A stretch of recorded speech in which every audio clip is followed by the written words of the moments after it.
my introductory turf class, we always talk about nitrogen fertilization and how it's so important to how we manage our turf grass.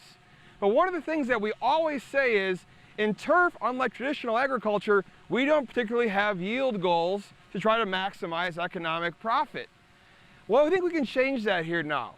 As more golf courses are starting to look at clipping volume collection, now we can start to understand what type of clipping yield do we need to maximize our turf grass performance. So in this study, we have different levels of nitrogen fertilizer across different levels of traffic. Just want to make note, this is a sand-based situation, so we don't have to worry too much about compaction. And then we come here with a trafficker and we simulate different levels of traffic. So on this strip here, we have 0 traffic being applied, and then we have 1 pass, 2 pass, and 3 passes of traffic with our simulator.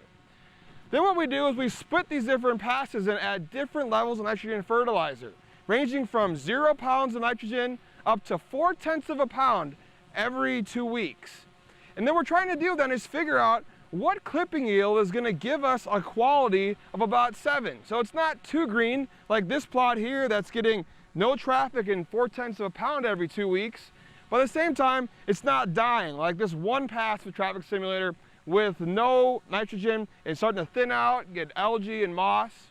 So now from that, then we can use our clipping yield volume to try to maintain traditional quality and impact our management so that we can maintain the clipping yield that we need.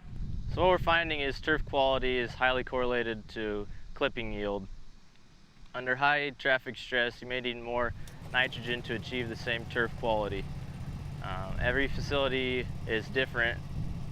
It varies by species and location, so it's kind of like a soil moisture meter. You have to find the clipping yield that works for you and provides you with optimal turf quality. So how do we manage our clipping yield so that we can maintain that ideal level?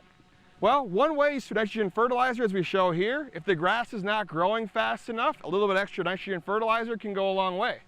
But what happens in the middle of the season when we get mineralization events and the grass starts coming out of the ground really quickly because microbes are releasing nitrogen fertilizer? Well, that's when we can rely on our plant growth regulators. We spend a lot of time trying to, understand how plant growth regulators work, but we don't have a good indication of how much clipping yield expression do we need.